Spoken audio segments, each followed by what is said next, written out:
শুভ গণেশ চতুর্থী। ব্লগটা একটু দেরি করেই পোস্ট করলাম। তো আজকের দিনটা শুরু হয়েছিল বরের অফিসের পুজো দিয়ে। খুব সুন্দর করে সাজিয়েছে। এটা বরের নতুন অফিস, আগে নিউ টাউনে ছিল, এখন ট্রান্সফার হয়ে কেষ্টপুরে চলে এসেছে। তো সেখানেই পুজো হয়েছিল। আগের অফিসে গণেশ পুজোটা হতো না, কিন্তু বিশ্বকর্মা পুজো আরও অন্যান্য ধরনের পুজো হতো।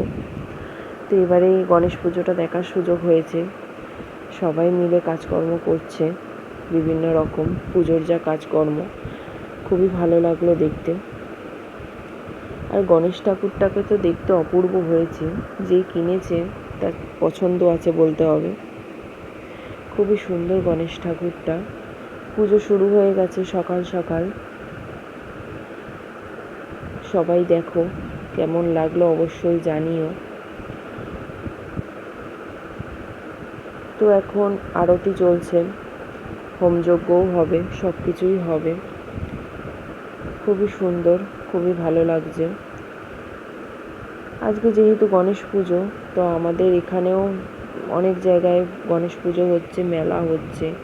ইচ্ছা আছে বিকেলবেলা যাব বলে, তো দেখা যাক কী হয়। সকালবেলাটা তো বেশ ভালোই কাটলো গণেশ পুজো দিয়ে। আমি নিজেও দেখলাম আর তোমাদেরও দেখার সুযোগ করে দিলাম।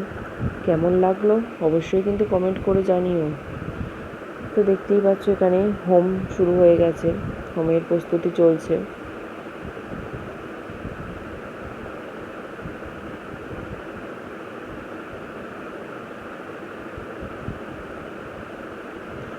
আর পুরোহিত মশাই তো খুব সুন্দর করে পুজো করছে, বেশ ভালোও লাগছে।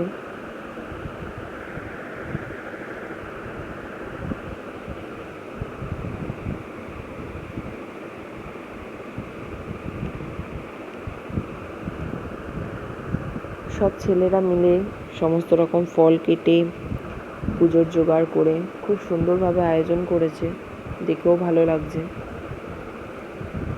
আজকে সকাল থেকেই আকাশের মুখ ভার। খবরে বলেছিল বৃষ্টি হবে, সে অনুযায়ী বৃষ্টিও হচ্ছে। দেখা যাক কতটা কি হয়। ইচ্ছা তো আছে বিকেলবেলা মেলায় যাব, কিন্তু বৃষ্টি হলে আমাদের এখানে রাস্তা প্রচণ্ড খারাপ, রাস্তায় জল জমে যায়। সেই জন্য দেখি যেতে পারি কি না। মেয়েটাকে নিয়েও যাওয়ার ইচ্ছা আছে, মেয়ের জন্য একটু কেনাকাটা করব, সাজের জিনিসপত্র। সামনেই পুজো আসছে। তো এখানে পুজো মোটামুটি কমপ্লিট, আর আমি রেডি হয়ে গেছি বিকেলবেলা দেখো ঘুরতে যাব বলে, কিন্তু মেয়েকে নিয়ে যেতে পারবো না। মেয়েকে নিয়ে চলে গেছিলাম বোনের বাড়ি, ওখানে বোনের পুজোর গিফট দিতে গেছিলাম। মেয়ে ওখানে মাসিমণির সঙ্গে দেখা করলো, দাদুর সঙ্গে দেখা করলো। আর বোনের জন্য একটা শাড়ি কিনেছিলাম, সেটা বোনকে দিয়ে দিলাম। আর বোন এটা মেয়ের জন্য কিনেছে তার বার্থডে গিফট উপলক্ষে। মেয়ে তো ওখানে গিয়ে খুব খুশি, যে কোনো জায়গায় গিয়ে মেয়ে খুব খুশি হয়ে যায় অনেক লোকজন দেখলে। তারপরে মেয়ে মার সাথে বাড়ি চলে গেছিলো, আর আমি আর বোন বেরিয়ে পড়লাম মেলার উদ্দেশ্যে।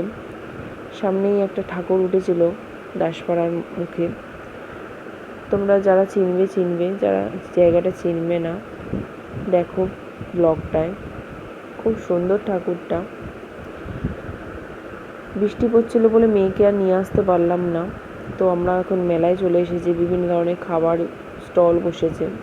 আর এখানে পুজো হচ্ছিল, হোমযজ্ঞ হবে তার আয়োজন চলছিল। এখানে ঠাকুরটা খুব সুন্দর হয়েছে। আগের দিনই মেয়ে আর বরকে নিয়ে এসে দেখে গেছি, কিন্তু এত ভিড় হয়েছে মেয়ে একটু বিরক্তই হচ্ছিল। মেয়ে আসলে একটু খোলামেলা জায়গায় থাকতেই পছন্দ করে, বেশি ভিড়ভাড়টা একদমই পছন্দ করে না। তো মেলায় বিভিন্ন দোকান ঘুরে দেখছিলাম, নানা ধরনের কানের দুল, খেলনা, সব কিছু মেয়ের জন্য একটু কেনাকাটা করে নিলাম। তারপরে চলে গেছিলাম খানা খাজানা রেস্টুরেন্টে।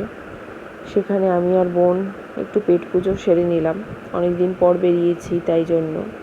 একটু ছবিও তুলে নিচ্ছিলাম খাবার অর্ডার দিয়ে। তো আমাদের জন্য চলে এসেছিল মোমো, স্ট্রিম মোমো আর ড্রাই চিলি চিকেন নিয়েছিলাম। খেতে মোটামুটি ছিল, কিন্তু স্টিম মোমোগুলো বড্ড ময়দা ঠাসা ছিল, ভালো লাগছিল না। আর এখানে গণেশ ঠাকুর দেখতেই পাচ্ছ। এসে দেখি হোম শুরু হয়ে গেছে, খুব ভালো লাগছে। আগুনের শিখাটা তো অনেক উঁচুতে উঠছিল। আর এখানে যিনি পুজো করছে তিনি আমাদের বাড়িও পুজো করেন, খুব ভালো মানুষ উনি।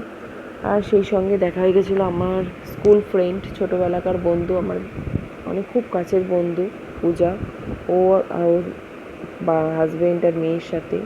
আর মার জন্য নিয়ে নিয়েছিলাম একটু জিলিপি। এখন আমি বাড়ি চলে এসেছি।